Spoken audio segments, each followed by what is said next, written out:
Hello, friends, and happy St. Valentine's Day.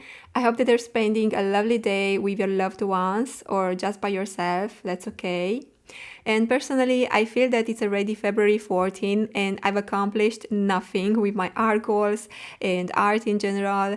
I've been drawing very little in the past weeks and I can't manage to build a sort of drawing routine, so I feel a bit frustrated right now.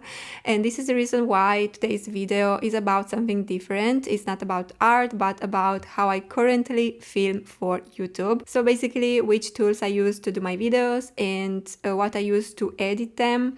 And I hope that it can be useful for those artists that are just starting out and that want to film their art process but don't know what to buy and what to use. And although I'm not a filmmaker or an expert of content creation, I have a bit of expertise here on YouTube because I'm filming, I think, for 5 years now, and it's been a lot of ups and downs, and I want to share with you my experience.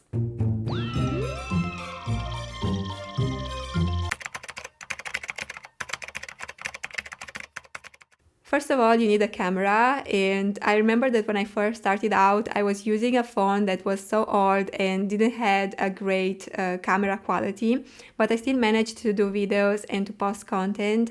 And I think that if you just start out with the phone you have, you'll learn a lot in the process and you can upgrade while you're learning to do videos, basically. So for the past 3 years or so, I've been using an iPhone 13 Pro, and this is the phone I'm currently filming with. But I don't think I would ever spend so much money again for a phone because I could have buy like a computer or a good professional camera with that money. And yeah, for me it's a lot, and I don't use all the settings. Like for example, I could film in 4K definition, but I can't do it actually because the raw footage would be too large for my computer to edit. It will crash, and also it would be too much for my phone memory, which is not a lot. And yeah, I have to take into consideration that if I want to do long format videos, I have to film not in 4K but in HD, which is high definition, and it's okay for YouTube videos. And I usually set up like 60 frames per second or 40, it doesn't matter, it's okay anyway. So if your phone films with the high definition and with this frame per second, then it's totally okay and you can use it right away. Also, it plays a huge difference using the back camera instead of the front camera, and this is because the back camera can film in a higher quality than the front one, but I still use the front camera to film myself when I'm talking to you, like in this moment, because I feel more comfortable this way. I can mirror myself, I can see what I'm doing and how I'm speaking. But for the art process videos, I use the back camera because I want to provide you with a high quality video so that you can see every detail, every color, everything in high definition. Another important tool that is also very cheap is the phone holder, and I'm currently using two phone holders. The one that I'm filming with right now, which is little and has the only function to hold the phone in the place, and another one that I'm going to show you right now because it's in another place. So here is my oldest phone holder. It's very dusty and old. I've had it like for 6 years. I bought it on AliExpress. It doesn't have a brand. It's very standard, but the important thing is that it rotates a lot, so I can film both horizontally and vertically for TikTok and for YouTube. I put it in each direction I want. I can move this sort of arm, and then I just put the phone in the clip and rotate it as I need it. I can move it like very close to the page, or I can push it away. It's very old but gold for me, and I've attached it to another surface rather than my desk because I don't want my videos to be shaky. A lot of times when we draw, we tend to move the table a bit, and this will show up in the videos. So if you can, this is my tip, put the phone holder on another surface rather than your desk. Close enough but not too close.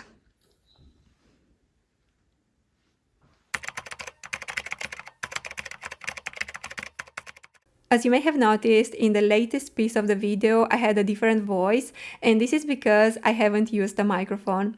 So the third tool I suggest you to have for filming a good video is a microphone. It doesn't matter the brand, there are a bunch of options on Amazon. You can buy a very little one, like the Chevalier one you can put in your clothes, or a bigger one that you can put on your desk, just like this one. But it's very important to have a microphone because, in my opinion, the voiceovers or just recording the audio with the phone is not enough. It's not good enough and doesn't sound good for the listener, in my opinion. So I have this Rode microphone like forever.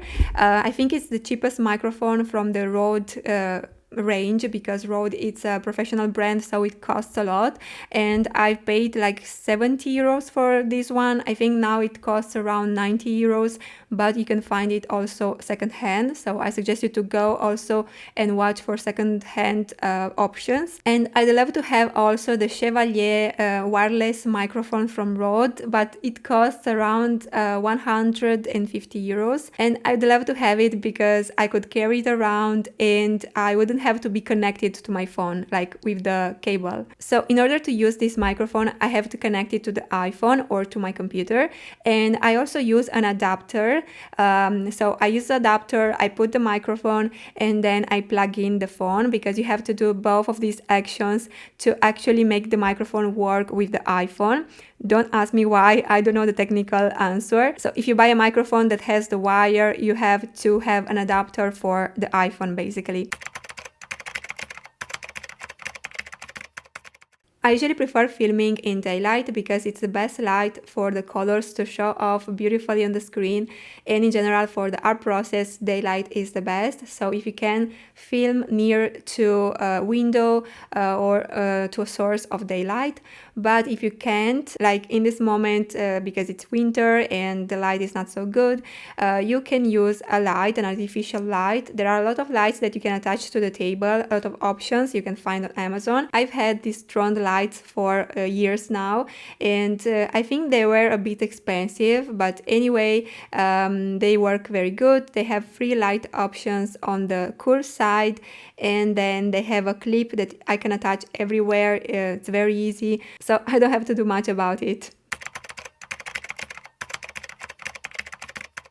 The program I use to edit my videos is DaVinci, and it's a program I use on my computer. I don't know if there's an option for phone, but if you use your phone, I could suggest you the CapCut application. I think it's a very known application. It's free and it's easy to use, but for me it doesn't work when I have to edit long format videos because it's a mess when I have to cut a lot of parts, so I prefer working on my computer. So DaVinci is a good option because it's free and it's easy, it's very easy to use. I'm going to show you some options that I think are the most used options when it comes to editing. So first of all, I check whether the HD quality and FPS are set correctly, and as you can see, this video will be edited at 30 FPS, and that's okay.